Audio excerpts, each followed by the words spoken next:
Taller final, proyecto en reversa. La Torre Entel es una torre ubicada en Santiago, Chile, con una altura de 127,35 metros y 19 pisos.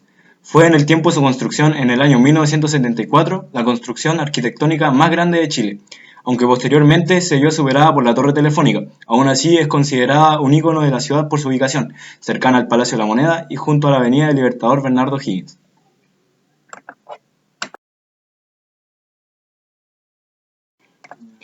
¿Cuál fue la necesidad original que derivó a esta implementación? Como sabemos, la Torre Entel constituye un gran atractivo turístico en nuestro país, ya que al encontrarse en la capital de este, la mayoría de los extranjeros y gente que viene a visitar la región va a verla.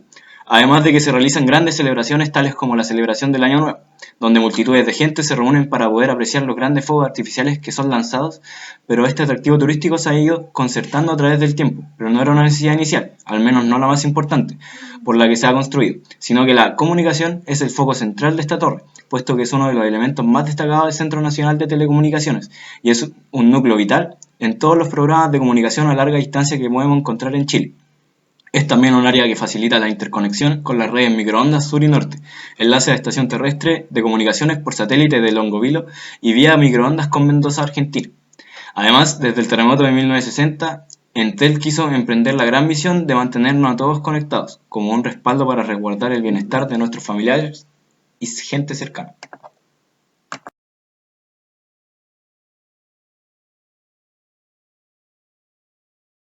Algunas de las alternativas consideradas antes de la construcción de la torre fue crear centrales pequeñas, cada cierta distancia, las cuales permitirán el flujo de la señal mediante las antenas parabólicas. Por otro lado, tenían la opción de crear la misma idea de la torre Entel pero con un menor tamaño, para que fuera solamente una central que emitiera señal, pero esto no beneficiaba a la empresa. La torre Entel se edifica primero, porque la empresa ganaría de muchas formas, de forma económica, tanto por ser un atractivo turístico. Y si bien no se cobra una entrada, se solía asociar la torre a una buena empresa. Entonces, quienes iban hacia el país, muchas veces extranjeros, se unían a la red de comunicación chilena. Muchas veces solo conocían el renombre de esta torre y elegían esta compañía.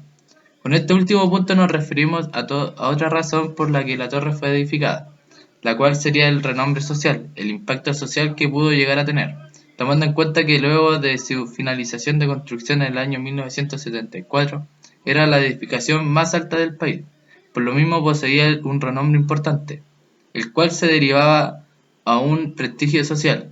Por otro lado, se eligió que fuera de esta magnitud, puesto que no buscaba solo una central que emitiera señal, sino que buscaba un centro de operaciones y dada la magnitud del edificio, se puede trabajar dentro y tener una gran parte de los servicios de la empresa ahí mismo para poder operar con facilidad. La construcción de la Torre Nacional de Telecomunicaciones pertenece a Entel Chile. Esta obra se adjudicó a la empresa mexicana ICA.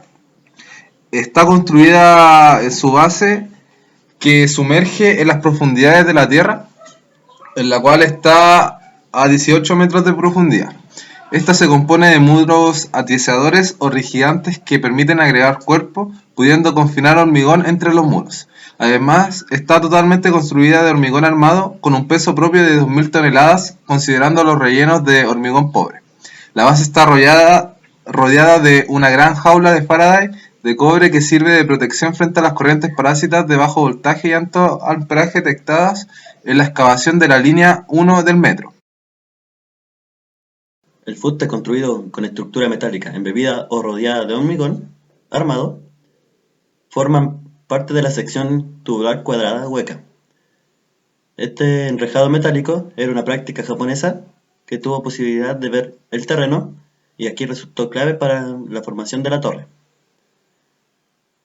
Los retos no solo se relacionaban con la complejidad de la obra, los agitados acontecimientos políticos y sociales de la época durante la ejecución, 1970 y 1974, sumaron desafíos adicionales. Era vital ya que se empezaran a elevar el muro y se declararan en huelga. El proceso consiste en que el hormigón fragúa y sobre esa viene otra etapa, pero la anterior y la siguiente, que quedan perfectamente unidas, esto se aseguraba porque había estructuras metálicas continuas que permitían que no se produjera debilidad en las juntas de los hormigados y disminuían los efectos de las paralizaciones de los trabajadores, dice Rodrigo Flores. La estructura también permitió la utilización de moldajes, deslizantes y grúas trepadoras, que se apoyaron en el esqueleto de acero del fuste. Del modelaje deslizante se empleó a través de un par de elementos que definieron el espesor del muro en cada cara del fuste, y que, movidos por la grúa trepadora, en el momento oportuno lograron que el hormigón, dentro de 2 parámetros, tuviese su consistencia cuando la altura del molde lo dejara, sin confinamiento. Un sistema de gatas le confirió simultaneidad de movimiento ascendente. Este método se utiliza habitualmente para construir silos, porque adaptarlo a este proyecto necesitó un desafío mayúsculo. Cuando hablamos de mantenimiento y un óptimo funcionamiento de la empresa, tenemos que saber que ambos conceptos van ligados. Cuando yo tengo un buen mantenimiento, voy a tener un óptimo funcionamiento en la empresa.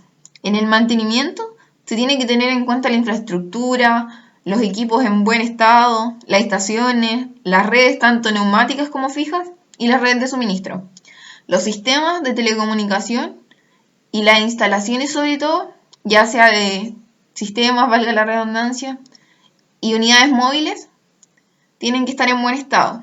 Además, tiene que haber instalaciones en las distintas áreas de trabajo. Los de obras civiles, las torres de telecomunicación, las salas de equipo, cableados, equipos de aire acondicionado, equipos de fuerza, cuadros eléctricos, entre otros. Y cuando hablamos de la buena operación de la empresa, nos referimos a una empresa que tenga la capacidad de funcionar bajo presión, que también tenga la capacidad de, si se enfrenta a algún problema, en muy poco tiempo, ser capaz de dar una respuesta a ese problema, porque la competencia entre las empresas es muy fuerte. También tienen que tener una buena administración, porque si no contamos con los expertos en cada tema, no va a llegar a ningún lado.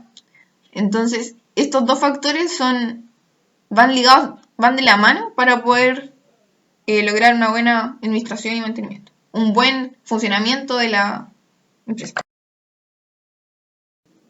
Cuando hablamos de impacto medioambiental por nuestro proyecto, estamos hablando más que nada del daño medioambiental que están produciendo los celulares.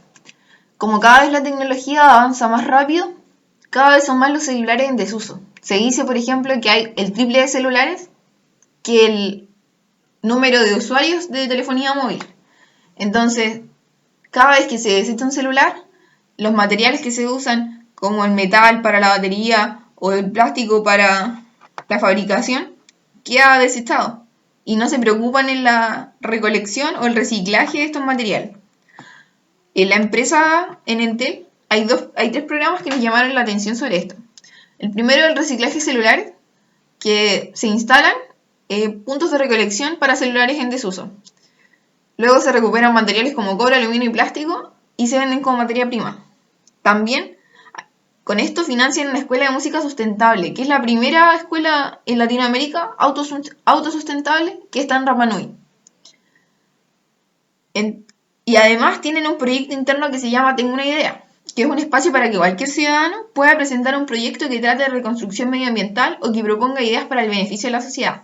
Y la empresa Entel selecciona entre las ideas a las que consideran de mayor beneficio y las patrocinan.